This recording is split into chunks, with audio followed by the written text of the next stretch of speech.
In the dead of night, when most of Rankin County slept soundly under a blanket of southern stars, a storm was brewing on a quiet dirt road in Braxton, Mississippi. It wasn't a storm of wind or rain. It was a storm made of boots kicking down a door, of tasers crackling through the air, of fists fueled by hatred. It was a storm made of 6 men, men who wore badges by day and masks of cruelty by night. They called themselves the Goon Squad. And tonight, they weren't hunting criminals, they were hunting for pain. Inside that humble home were 2 black men, MJ and EP, barely awake, barely understanding the terror that had shattered their doorway. They didn't know it yet, but they were about to become the victims of one of the most horrifying abuses of power in modern American history. No warning, no warrant, no mercy. The officers poured into the house like a pack of wolves, fueled by adrenaline, arrogance, and racism. The badge on their chest wasn't there to protect MJ and EP. It was there to shield their own brutality from consequences. Within minutes, handcuffs cut into wrists. Within minutes, slurs filled the room like poison. Within minutes, the first blow landed. A fist to the ribs, a boot to the back, a stun gun pressed against trembling skin. It wasn't an arrest. It was a message. You don't belong here. Not in this county, not in their America.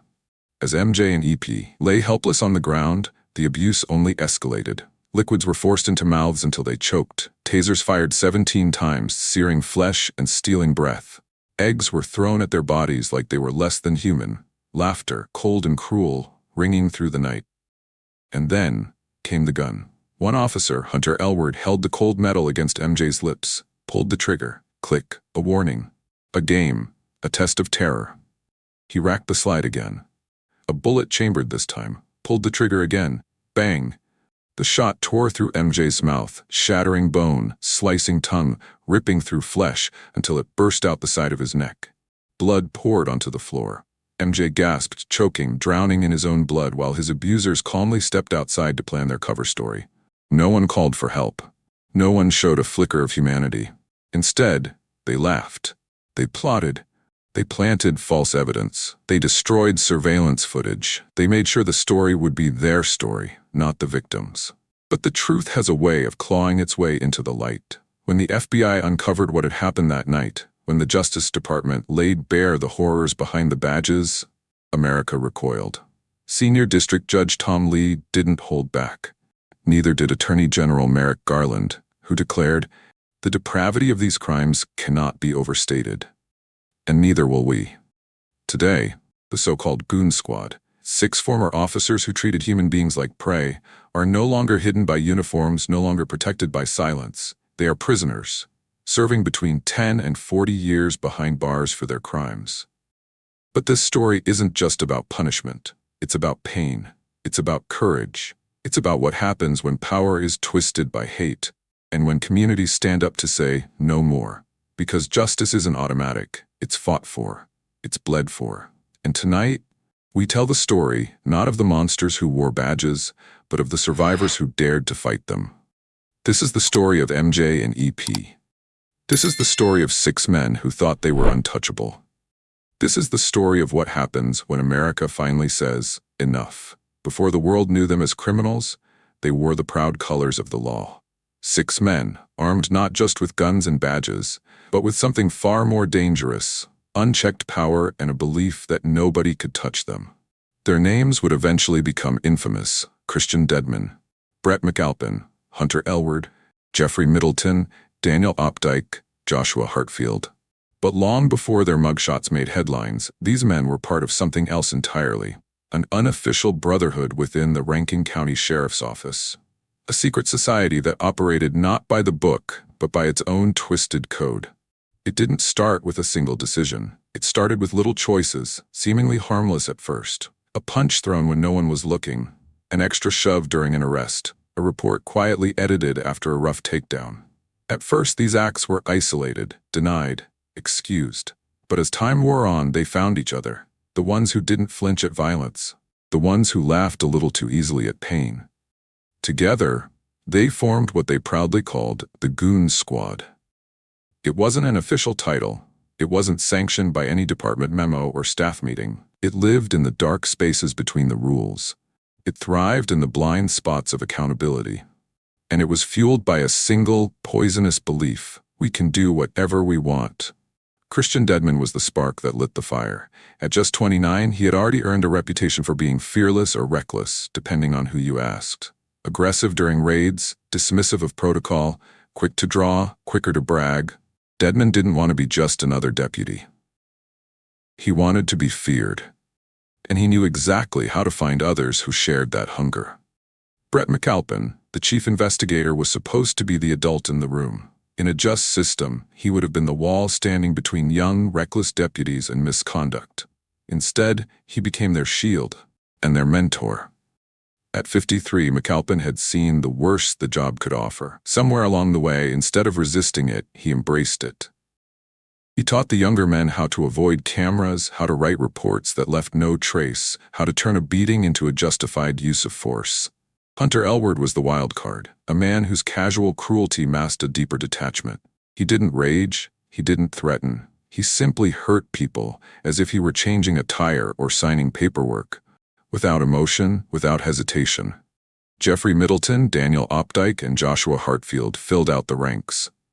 Each one carried their own scars, their own bitterness, their own willingness to cross lines that others wouldn't dare approach. Together, they didn't just enforce the law, they rewrote it in their own image. Among themselves, they joked about missions. A mission was a night when they could take the gloves off, no paperwork, no cameras, no questions. A night when they could remind certain communities who really held power in Rankin County. Their targets were almost always the same: poor, black, voiceless, people who didn't have lawyers on speed dial, people who couldn't call a senator or marshal the media, people who, even if they screamed, would only be met with silence. Inside the sheriff's office, their reputation grew, but so did the silence. Some deputies suspected, some supervisors looked the other way, some citizens whispered about bruises, about arrests that didn't add up, about the fear that hung over their neighborhoods like a heavy, choking fog. But no formal investigations ever materialized. Complaints disappeared into filing cabinets. Witnesses grew silent under pressure. And so the Goon Squad thrived, operating like a virus within the body of law enforcement. Untouchable, unseen, unstoppable. Over time, cruelty became casual. A taste here, a beating there. A home raided with no warrant, no probable cause, only the smug knowledge that no one would dare ask why. They learned how to leave just enough plausible deniability. No obvious bruises. No obvious injuries that couldn't be explained away as resisting arrest. No videos if they could help it. And if there were videos, well, they knew how to handle that too. They laughed about it. They bonded over it. They normalized it. The Goon Squad wasn't just a group of rogue officers. It was a culture. It was an ecosystem where violence wasn't just allowed, it was rewarded. And behind every brutal mission, behind every act of unreported violence, there was a deeper certainty brewing among them. They would never be caught. After all, who could stop them? They were the law. Or so they believed. But all it takes is one night, one act of cruelty so egregious, so depraved, that even the deepest silences shatter. And on January 24th, 2023, when Christian Dedman typed those chilling words, "Mission tonight, no bad mugshots," the countdown to their fall began. What they didn't realize was that this mission wouldn't just destroy two innocent men's lives. It would destroy theirs too. The Goon Squad was about to meet something more powerful than their violence, more relentless than their silence. The night air was thick and heavy, the kind of humid southern darkness that clung to your skin and made every sound seem sharper. Somewhere in Braxton, Mississippi, inside a modest home tucked along a dirt road, MJ and EP were winding down their evening. Two friends, two black men, two ordinary citizens with no idea that a nightmare was speeding toward their doorstep. Across town, 6 men were getting ready. But they weren't putting on official uniforms or preparing warrant documents. They weren't assembling evidence bags or gathering probable cause. They were assembling something else entirely: fear. The group text had already gone out hours earlier. Christian Dedman's message was simple: ruthless. Mission tonight. No bad mugshots. It wasn't a joke. It wasn't a drill. It was a declaration. The Goon Squad was mobilizing, and tonight, they were hunting. No supervisors were notified. No warrants were signed. There wasn't a shred of legitimate police work behind what they were about to do. They weren't responding to a crime. They were creating one. Inside the sheriff's office, the men gathered briefly, laughing, slapping each other on the back, checking their weapons and tasers like boys about to pull a cruel prank. Christian Deadman led the charge, face tight with a smug confidence. Behind him, Brett McAlpin, the so-called senior officer, didn't ask questions. Hunter Elward, already loading a bullet into his chamber, barely spoke at all. Middleton, Opdyke, Hartfield, each man falling into his assigned role like pieces on a chessboard. Predators are preparing for the hunt. As they rolled out in their cruisers, Deadman issued one last reminder. Check for cameras. Watch for witnesses. No marks that show up easily. This wasn't about enforcing the law. It was about enforcing terror. They pulled up to the small home without sirens, without lights. Darkness cloaked their arrival. The house was still. No movement inside, just the soft hum of a television and the comfort of an ordinary night. Without hesitation, Deadman led the charge. A swift, brutal kick sent the front door flying inward, crashing against the wall with a deafening bang. MJ and EP barely had time to stand before they were swarmed. Hands grabbing, shouts filled the room. Flashlights were blinding their eyes, guns were drawn and pressed against their heads. They didn't know these men. They didn't know what they wanted. They only knew one thing. This wasn't an arrest. This was an attack. Handcuffs snapped around their wrists with vicious force, wrenching shoulders and scraping skin. No Miranda rights, no explanation, just hate. As the two men struggled to breathe, to understand, the beatings began. First a punch, Deadman, straight to MJ's ribs. Then a boot, Middleton slamming EP's side. Then the crackling, searing pain of tasers, fired over and over and over again. 17 shocks. 17 deliberate jolts of electricity ripping through their bodies, causing muscles to seize, skin to burn, and minds to scream in agony. They tried to shield their heads, tried to protect themselves, but it was hopeless. Every time they moved, another fist found them. Another boot, another weapon. And through it all, the slurs rained down like acid. You think you run around here like you're somebody? Stay the hell out of Rankin County, boy. You lucky we don't just put you down right now. It wasn't law enforcement language. It was the language of hate. At one point, one of the officers, Daniel Opdyke, poured a bottle of water over MJ's face, forcing him to gag and choke. Not to hydrate him, to humiliate him. Someone found a carton of eggs. They threw them, laughing as they burst against the men's bodies, dripping yolk and shell into open wounds. And then, the final sickening mockery, a dildo produced from one of the officer's pockets, used to strike and violate whatever shred of dignity MJ and EP had left. It wasn't enough to hurt them physically. The Goon Squad wanted to break their spirits, to strip them of their humanity. But the worst was yet to come. Hunter Elward, silent and methodical, pulled his sidearm. Calmly, like he'd done it 100 times before, he chambered around and walked over to MJ. He grabbed MJ's face, bloodied, swollen, gasping, and shoved the cold barrel of the gun into his mouth. For a moment, the world froze. Then, click, nothing. A dry fire, a sick joke, a way to watch MJ flinch and tremble. But Elward wasn't done. He racked the slide again. This time, there was a bullet ready. He pulled the trigger. Bang! The gun exploded inside MJ's mouth. The bullet tore through his tongue, shattered his jawbone, and ripped out through the side of his neck in a spray of blood and tissue. MJ collapsed to the ground, writhing in agony, unable to scream, choking on blood. The other officers didn't panic. They didn't call for an ambulance. They didn't rush to save his life. They stepped back. They wiped their hands, and they started talking about how to cover it up. Outside, under the heavy Mississippi night, they gathered in a circle. 6 men who had just committed crimes so barbaric they defied belief. They didn't argue. They didn't express regret. They made a plan. Plant a BB gun in the house to make it look like the men had been armed. Destroy any surveillance footage, collect and dispose of the spent shell casing, confiscate the taser cartridges, and then the paperwork. False charges, falsified police reports, fabricated lab results.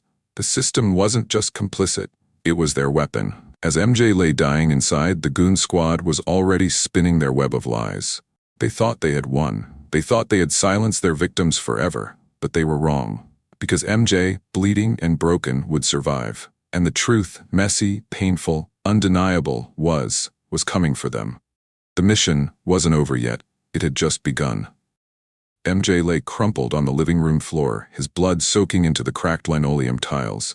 The taste of iron filled his mouth, sharp and choking.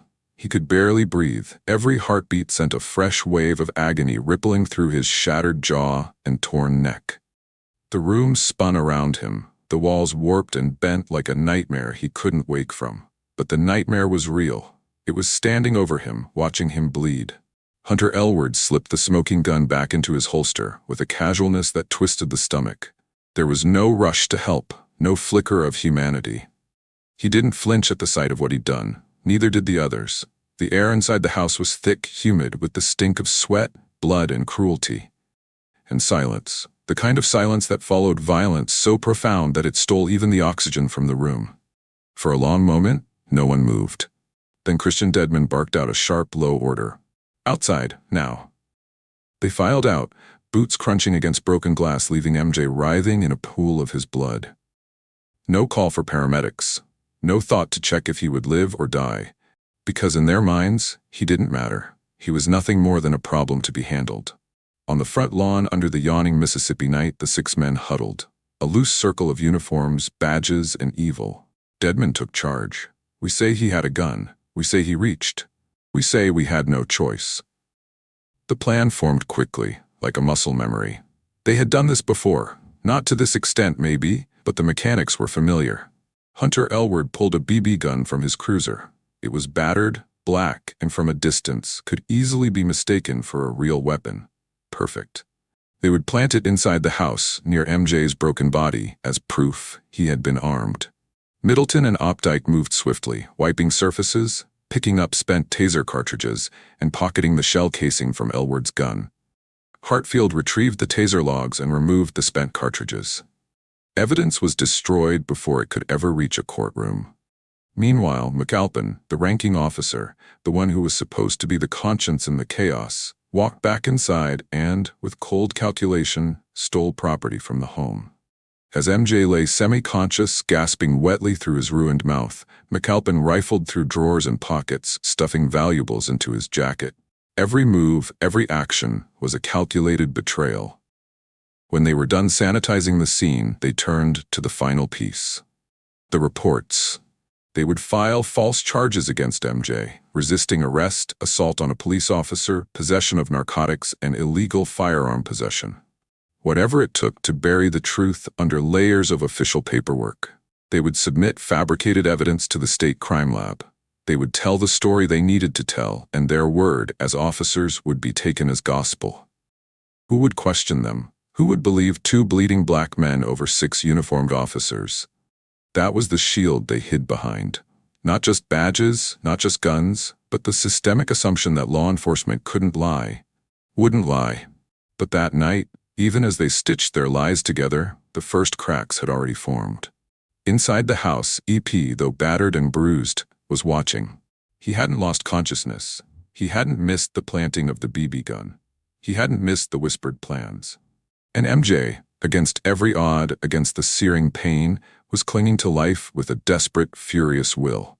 The plan should have worked. It always had before. But this time, something was different. Something fundamental had shifted. Maybe it was the sheer savagery of the act. Maybe it was the arrogance that had made them sloppy. Or maybe it was the simple, immutable truth that no lie, no matter how carefully constructed, can completely erase what has been done. In the coming days, MJ would survive. He would endure surgery after surgery. He would struggle to speak, to eat, to move without pain, but he would live. And he would tell his story. The bullet that tore through his body had done something the Goon Squad hadn't intended. It had awakened a fire that would not be silenced, a fire that would burn through their lies, their badges, their brotherhood. The act of ultimate cruelty was supposed to end the night. It was supposed to be the final punctuation mark in their reign of terror. Instead, it became the beginning of their end. And though they didn't know it yet, standing there in the dark, smirking and slapping each other on the back, justice was already on its way. A storm was coming, and this time, it wasn't one they could outrun. When the violence ended, the real crime began.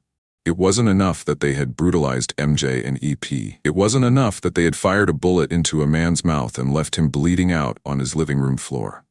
No, the Goon Squad needed something more. They needed a story. A clean, tight narrative that would turn the victims into villains and the attackers into heroes. And they had done it before.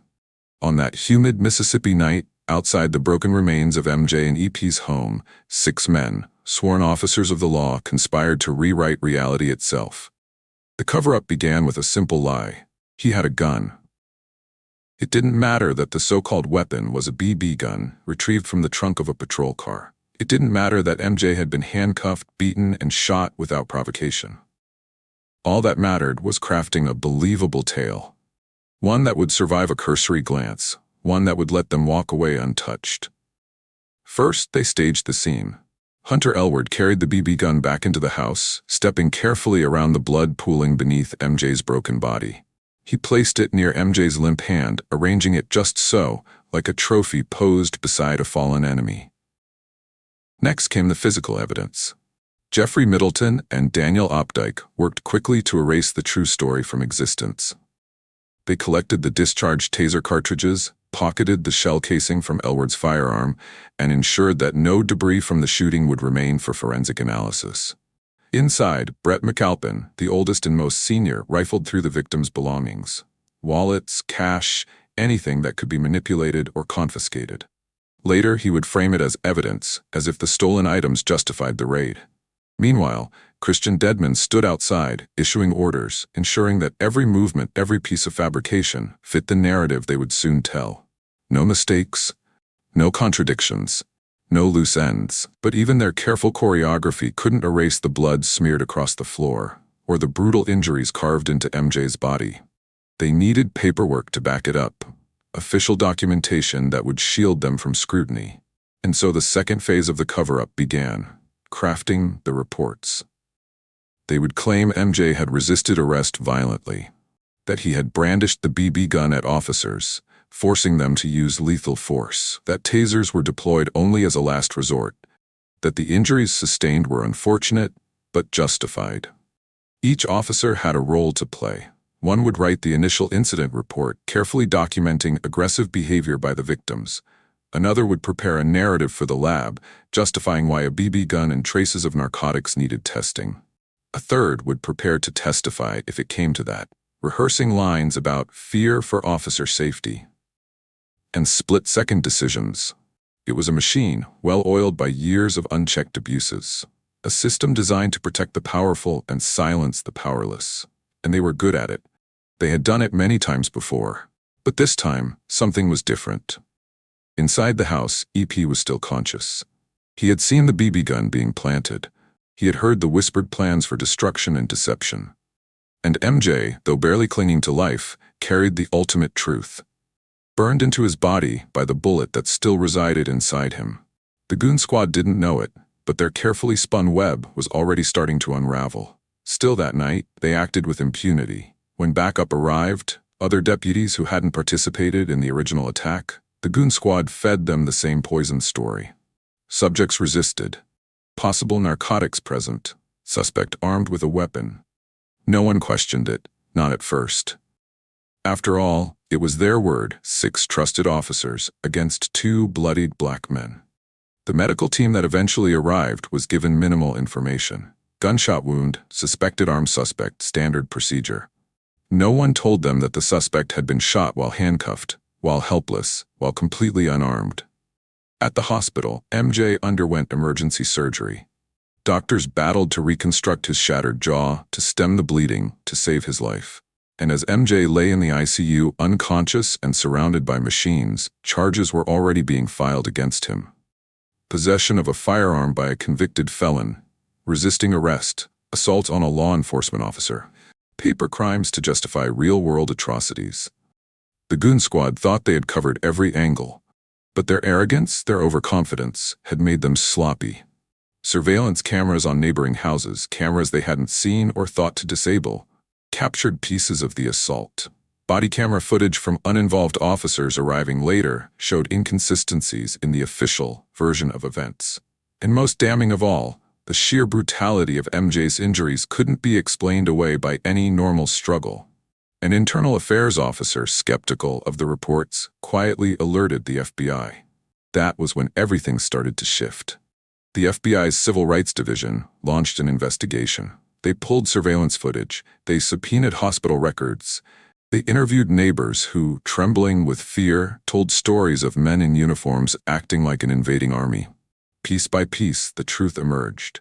The gun was a BB gun. The tasers were deployed excessively, 17 times. The bullet trajectory didn't match the officers' claims. The victims were unarmed, handcuffed, helpless. And worst of all, the Goon Squad's own text messages, retrieved from department-issued phones, told a damning story of premeditated violence. No bad mugshots. Handle it. Get the video before someone else does. These weren't the words of lawmen. They were the words of criminals. When confronted with the evidence, the facade crumbled faster than anyone expected.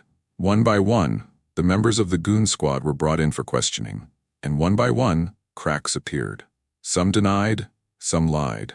But under pressure, under the weight of undeniable facts, the dam finally broke. Facing overwhelming evidence and mounting federal charges, they pleaded guilty. Christian Dedman, Brett McAlpin, Hunter Elward, Jeffrey Middleton, Daniel Opdyke, Joshua Hartfield, all admitted their roles in the assault, the cover-up, and the conspiracy. All admitted that their badges, their authority, had been nothing more than a mask for cruelty. The courtroom echoed with words rarely heard from law enforcement officers: guilty, guilty, guilty. The Goon Squad's reign of terror was over. Their lies are exposed, their careers were destroyed, their freedom stripped away. But even as they were led away in chains, one truth remained. No cover-up, no conspiracy, no blue wall of silence could erase the horrors they had inflicted, and no prison sentence could undo the damage they had done to the lives they shattered. The conspiracy had failed, and justice, long delayed, was finally on its way. For a time, the Goon Squad still believed they were safe. After all, how many times had they walked away before? How many victims had been silenced by fear, by hopelessness, by the crushing weight of a system designed to protect men like them? But this time was different. The first crack came from inside the hospital walls. Doctors and nurses, horrified by the extent of MJ's injuries, quietly began to question the official version of events. A simple BB gun couldn't explain the shattered jaw, the lacerated tongue, the bullet hole through the side of the neck. The taser burns, 17 of them, told a story far different from the one the deputies tried to sell. Word spread quickly. Medical reports contradicted arrest affidavits. Emergency room photographs showed injuries inconsistent with a so-called armed confrontation. And EP, bruised but alive, began to speak. He told anyone who would listen about the night masked in cruelty. The door was kicked in without warning, about the relentless beatings, the forced liquids, the racial slurs, about the BB gun planted beside MJ's limp body. The FBI's Civil Rights Division, already tipped off by a wary internal affairs officer, launched a full-scale investigation. What they found was worse than anyone had feared. Surveillance footage from nearby homes, footage the Goon Squad had missed in their frantic cover-up, showed the officers arriving silently, without probable cause or visible threat. No sirens, no hesitation, no announcement, just brute force. More damning still were the department-issued phones. Investigators retrieved text messages, call logs, and deleted photos. Incriminating conversations laid bare a culture of violence and a code of silence that had festered inside Rankin County for years. Messages like, "Get the video before someone else does. Don't leave marks. Stick to the story." There it was, proof that their conspiracy hadn't been born in the heat of the moment. It had been planned, rehearsed, and deployed like a weapon. As federal agents closed in, pressure mounted. The sheriff's office, once a shield, began to crumble under the weight of scandal. Local politicians distanced themselves. Protesters gathered outside the courthouse. News outlets ran story after story of corruption, abuse, and betrayal. The community's anger wasn't just about MJ and EP anymore. It was about decades of whispered injustice finally boiling into the open. And behind closed doors, the Goon Squad began to fracture. First came the finger-pointing. Each man scrambling to protect himself, to shift blame onto the others. Friendships forged in blood and cruelty shattered under the cold light of self-preservation. Some tried to deny everything. Some tried to minimize their roles. Some begged for deals, offering partial confessions in exchange for lighter sentences. But it was too late. The evidence was overwhelming. The horror is too clear. The truth is too powerful. In August of the following year, facing insurmountable proof and the full weight of the Justice Department, all 6 former officers pleaded guilty to a laundry list of charges: civil rights conspiracy, deprivation of rights under color of law, obstruction of justice, discharge of a firearm during a crime of violence. In the courtroom, the once proud officers stood stripped of their badges, stripped of their titles, stripped of their manufactured authority. They were no longer enforcers of the law, they were criminals. One by one, they answered to the charges: guilty, guilty, guilty. The words echoed like hammer blows inside the federal courtroom. Final, inevitable. For the victims, it wasn't full healing. Nothing could undo the trauma, the scars, the memories of that night. But it was a beginning. The beginning of accountability. The beginning of justice. When Senior District Judge Tom Lee handed down the sentences, terms ranging from 10 years to 40 years, it wasn't just punishment. It was a message. To the community, to the state, to the nation. Law enforcement officers are not above the law. Badges are not shields for brutality. Uniforms are not licenses to dehumanize. And no matter how high the walls of conspiracy may rise, the truth, relentless and unyielding, will always find a way to tear them down. The Goon Squad's reign was over. But for Rankin County, and for every place where silence once protected violence, the work of rebuilding trust had only just begun. The day of reckoning arrived with the weight of 1,000 silent prayers. In the federal courthouse, beneath the somber light of justice long delayed, 6 former officers faced the consequences of their cruelty. They walked into the courtroom in shackles, no longer protected by their badges, no longer cloaked in the false authority they had once wielded like a weapon. Gone were the confident smirks, the casual arrogance, in its place, fear, shame, defeat. The victims, MJ and EP, were there too. MJ, his jaw reconstructed by surgery, still bore the scars, visible and invisible, of that terrible night. EP, quieter but no less resolute, sat alongside him, watching, waiting. They weren't here for vengeance. They were here for truth. The courtroom was packed: family members, journalists, community leaders, and behind it all, a nation holding its breath, waiting to see if the system would finally deliver what it had promised for so long: accountability. One by one, the defendants stood before the judge. Christian Dedman, the self-proclaimed leader of the Goon Squad. Brett McAlpin, the senior officer who should have been the voice of reason but chose the path of silence and theft. Hunter Elward, the man who pulled the trigger. Jeffrey Middleton, Daniel Opdyke, Joshua Hartfield, each with blood on their hands, each complicit in the horror they unleashed. The charges were read aloud: conspiracy against rights, deprivation of rights under color of law, obstruction of justice, discharge of a firearm during a crime of violence. Each man was asked the same question: how do you plead? Each answered the same way: guilty. The words hung in the air, heavy and final. Senior District Judge Tom Lee did not mince his words. He spoke directly to the defendants, his voice steady, cold with the gravity of the moment. You were not rogue officers. You were a unit, a pack, and you disgraced not only your uniforms but the very idea of justice itself. You have wounded not just your victims but the soul of your community. Then came the sentences. Christian Dedman, 40 years in federal prison. Brett McAlpin, 27 years and 3 months. 20 years. Jeffrey Middleton, 17 years and 6 months. Daniel Opdyke, 17 years and 6 months. Joshua Hartfield, 10 years. Gasps rippled through the courtroom. Tears fell. Some from the victims, some from families who realized that forgiveness could not erase consequences. MJ and EP sat still, absorbing the moment. This wasn't triumph. This wasn't joy. It was something harder, something heavier. It was vindication. Attorney General Merrick Garland later spoke to the press, his words cutting through the noise. The depravity of these crimes cannot be overstated. Officers who violate constitutional rights betray not just individual victims but the trust of an entire nation. FBI Director Christopher Wray echoed the sentiment. There is no place in law enforcement for those who believe their badge places them above the law. None. Assistant Attorney General Kristen Clark of the Civil Rights Division delivered perhaps the clearest message of all. Justice demands accountability, especially when the wounds inflicted are not only physical but spiritual, corroding the faith that binds a community together. In the days that followed, headlines blazed across the nation. Goon Squad falls.